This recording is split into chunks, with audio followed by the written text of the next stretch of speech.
2 decades, people across the globe have struggled endlessly to make one crucial, exhausting, impossible choice. Bulbasaur, Squirtle, or Charmander. It's finally time to learn if the one you chose was really the strongest. And what better way than with their evolved forms? Venusaur, the pimply plant monster, Blastoise, the bazooka turtle, and Charizard, the I did dragon. not see this coming. For a fair assessment, we're examining maxed out wild Pokemon. For those of you nerdy enough to care, this means no special EV training, no Mega Evolutions, and no tutor, bred, or otherwise unnaturally learned attacks. This way, we'll avoid any and all player influence. He's Wiz and I'm Boomstick. And it's our job to analyze their weapons, armor, and skills to find out who would win a death battle. My money. The first starter Pokemon evolves from Bulbasaur to Ivysaur, and finally to Venusaur, the seed Pokemon. Becoming uglier and uglier with every form. Seriously, what the hell is that thing? Of the 3 starters, Venusaur is the most well-rounded and easiest to raise. In combat, it relies on its above-average special attack and special defense, or non-physical combat. Old Froggy Plant has a variety of moves. Vine Whips for slapping bitches, and Razor Leaf can cut through whole trees. Then there's the less action-packed skills like Sleep Powder, which is used to put foes to sleep and take women home from bars. Venusaur's adaptability is its greatest asset.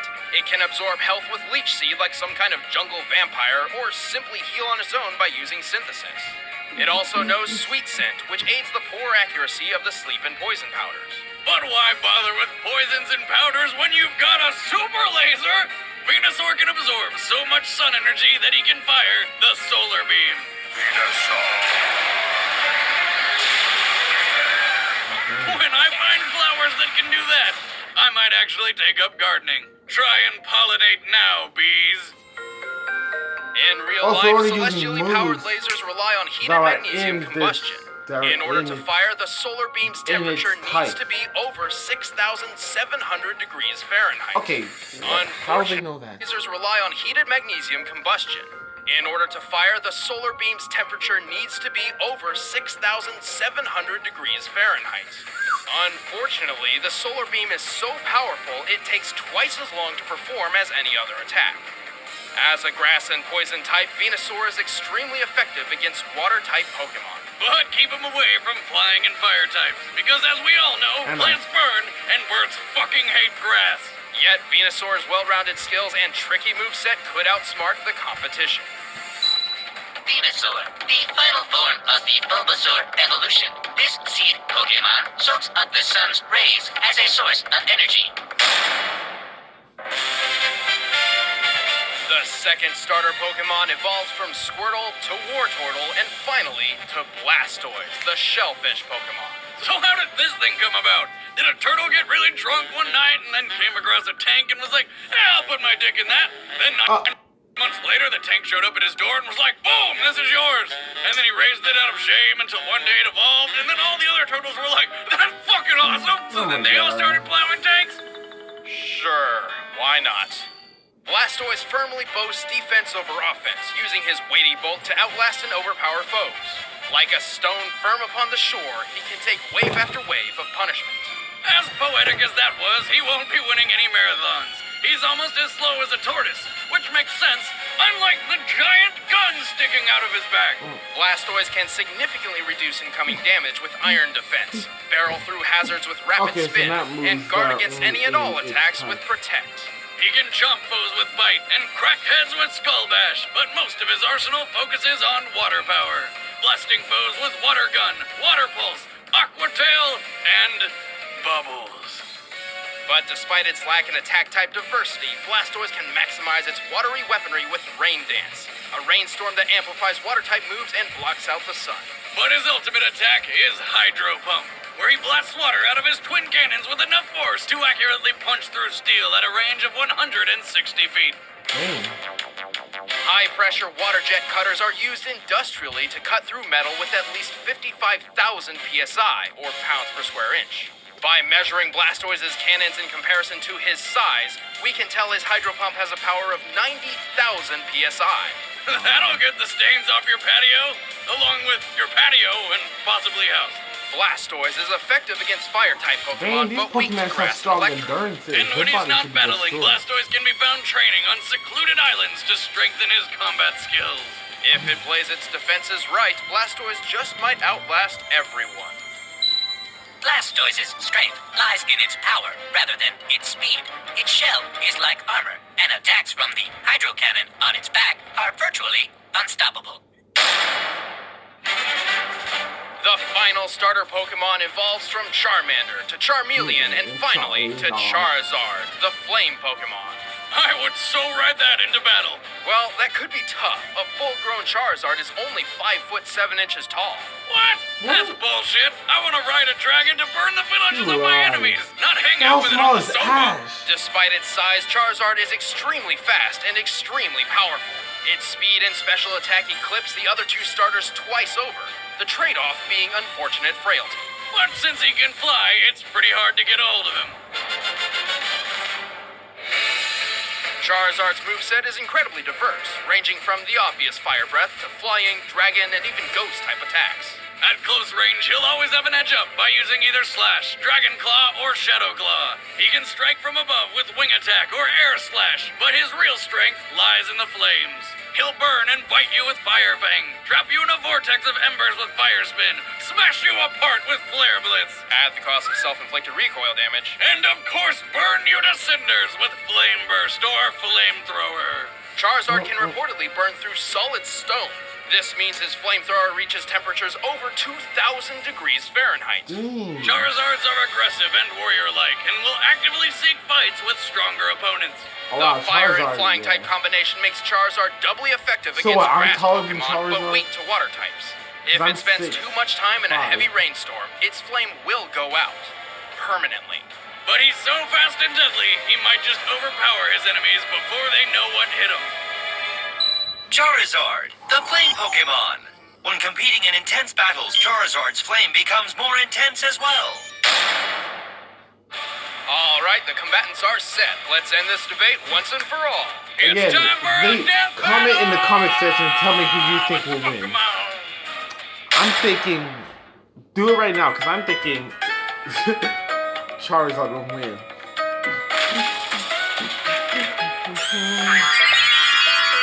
What?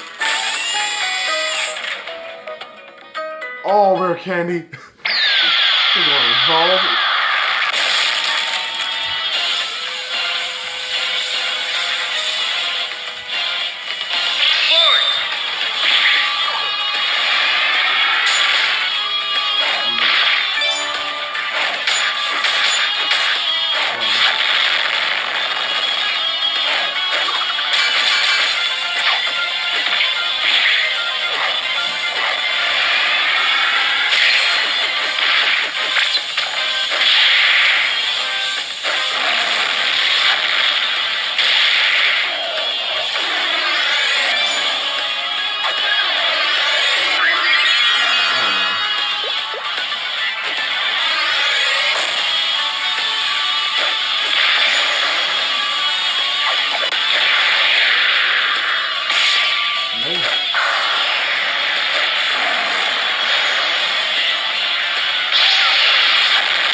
Huh?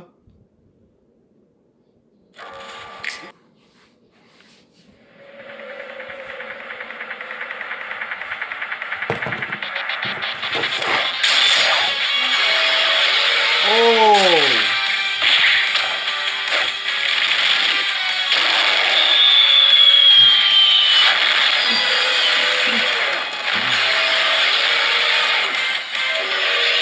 I'm glad they didn't make that bloody.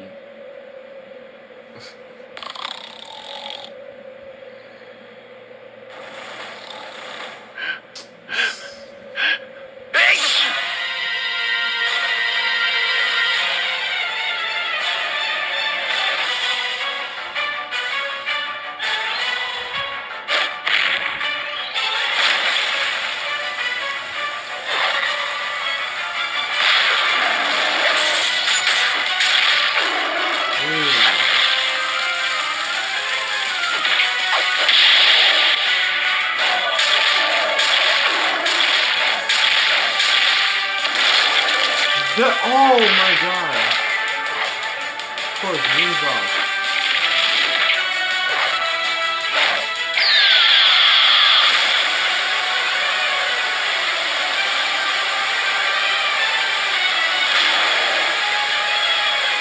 What?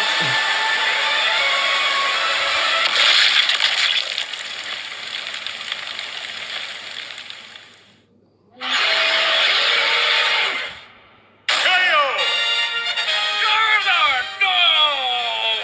Oh, and Froggy plant whatever-asaur. Charizard's greater speed allowed first attack, and its proud warrior mentality led to striking Blastoise first. But Venusaur knew he had to take Charizard down right away, so everyone's favorite fire lizard was doomed, taking too much damage early on from two different angles. But poor Venusaur didn't stand a chance against Charizard's dual typing, and the bulky defense of Blastoise was more than enough to outlast both of them.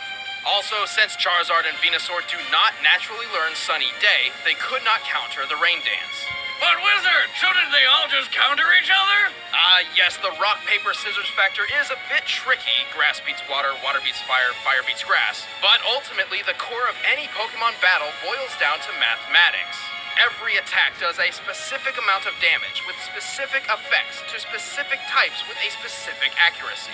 And each Pokemon's stats are clearly displayed in the good old Pokédex. So, by comparing every move, effect, choice order, and likeliness of occurrence, there are over 7,000 different possible ways this Battle Royale could play out. And out of all potential matches, Blastoise wins the majority. Even when removing type effectiveness entirely and pitting attack and special attack against defense and special defense, factoring in health and speed, the Turtle Tank still takes it. Blastoise H2 owned. The winner is Blastoise. Next time on Death Battle.